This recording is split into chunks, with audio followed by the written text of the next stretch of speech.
세상에서 가장 조용한 죽음. 이 문구는 단순히 한 개인의 쓸쓸한 종말을 넘어 현대사회의 그림자를 비추는 섬뜩한 진실을 담고 있습니다. 상상해 보십시오. 어느 날 아무 일도 없었다는 듯 방 안에 있던 텔레비전은 여전히 켜져 있었습니다. 그 화면에서는 세상의 소식이 끊임없이 흘러나오고 있었지만 정작 그 방의 주인은 이미 오래전에 숨을 거두었죠. 주변 이웃들은 이 모든 비극을 전혀 눈치채지 못했습니다. 며칠, 몇 주, 심지어 몇 달이 지나도 아무런 이상함을 느끼지 못했죠. 그녀의 죽음은 3년이라는 기나긴 시간이 흐른 뒤 밀린 임대료 때문에 집주인이 찾아오면서야 비로소 세상에 드러났습니다. 마치 유령처럼 사라져버린 존재가 된 것이죠. 그녀의 이름은 조이스 빈센트. 런던 도심 한복판의 아파트에서 그녀는 살아있는 듯 죽어 있었고, 더 충격적인 것은 우리는 그 사실조차 몰랐다는 것입니다. 그녀의 부재를 알아차린 사람은 아무도 없었습니다. 오늘 우리는 그 침묵의 시간을 파헤쳐 보고자 합니다. 오늘의 이야기, 정신병원에서 사라진 간호사 조이스 빈센트 사건입니다. 조이스 빈센트는 1965년 영국 런던에서 태어난 평범한 듯 특별한 여성이었습니다.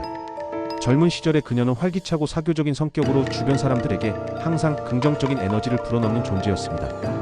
병원 행정 보조로 사회생활을 시작한 그녀는 그곳에서 만족하지 않고 자신의 재능을 음악산업 쪽으로도 확장했습니다. 그녀의 넓은 인맥은 놀라울 정도였죠. 전설적인 팝스타 휘트니 휴스턴의 콘서트 행사에 참여하기도 했고, 심지어 남아프리카 공화국의 인권운동가이자 대통령이었던 넬슨 만델라의 행사에도 관계자로 참석할 정도로 폭넓은 활동을 했습니다. 그녀의 삶은 분명 빛나고 화려한 시기였습니다. 하지만 아이러니하게도 그녀는 한때 자기만의 아파트를 갖고 조용하고 평화로운 삶을 살고 싶다고 말하곤 했습니다. 외부의 시선과 화려함에서 벗어나 온전히 자신만의 공간에서 내면의 평화를 찾고 싶었던 것이죠. 그리고 어느 순간 정말 그녀는 조용해졌습니다. 그녀의 바람이 이루어진 것일까요? 너무나도 조용해서 그 침묵이 오히려 섬뜩하게 느껴질 정도로 말이죠. 2003년경 조이스는 런던 북부의 한 임대 아파트로 이사를 갑니다. 이 시점부터 그녀의 삶은 급격하게 고립의 길로 접어들기 시작했습니다. 이사 당시 그녀는 천식과 위장 장애를 앓고 있었고, 건강상의 문제도 그녀의 사회활동을 위축시키는 요인이 되었을 것입니다.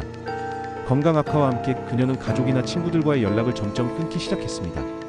한때 활발했던 그녀의 인간관계는 점차 줄어들고, 그녀는 스스로를 세상으로부터 격리시켰습니다. 정부 지원금에 의존하며 생활을 이어가던 그녀는 그렇게 조용히 홀로 누구와도 얽히지 않은 삶을 선택했습니다. 마치 스스로를 투명인간으로 만든 것처럼 세상의 시선과 관심에서 멀어졌습니다. 그리고 어느 날, 그 조용한 삶의 끝에서 그녀는 죽음을 맞이했습니다. 공식적인 사망 시점은 2003년 12월경으로 추정됩니다. 겨울의 차가운 공기 속에서 그녀의 삶은 조용히 막을 내린 것이죠. 그러나 더욱 충격적인 사실은 그녀의 시신이 발견된 시점입니다.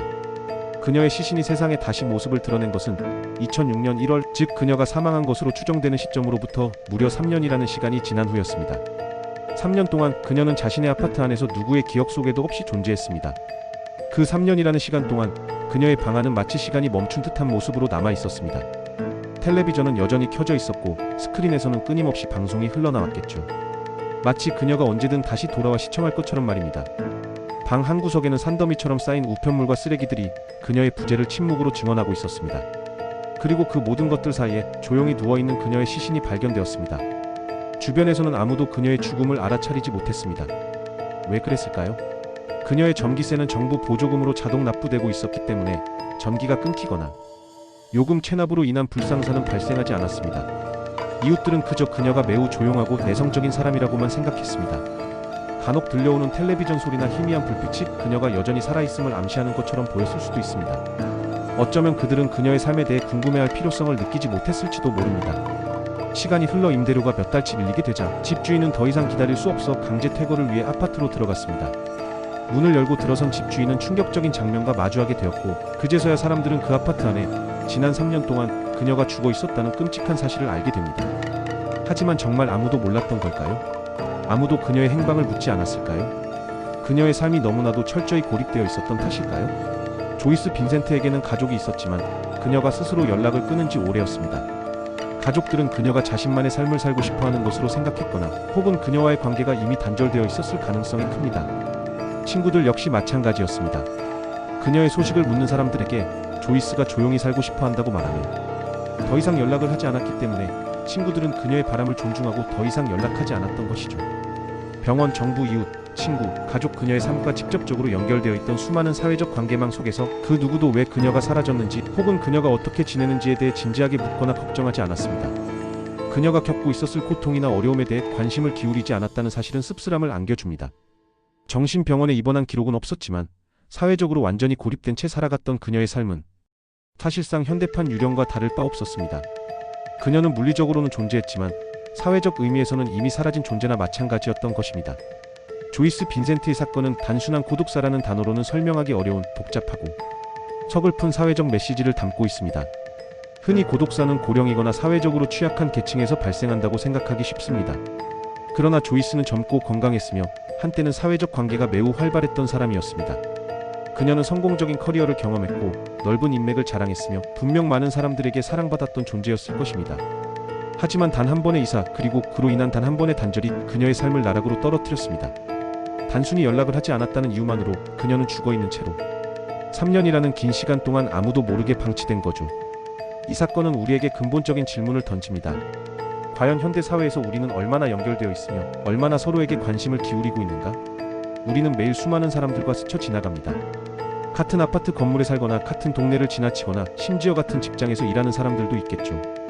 하지만 그들 중 누가 조이스 빈센트와 같은 상황에 처해 있을지, 누가 소리 없는 절규를 하고 있을지 우리는 알 수 없습니다. 아니, 어쩌면 미래 어느 날 우리 자신이 또 다른 조이스가 될 수도 있다는 섬뜩한 가능성 또한 배제할 수 없습니다. 조이스 빈센트의 죽음은 지금도 많은 사람들에게 깊은 울림과 함께 우리는 과연 진정으로 서로 연결돼 있는가?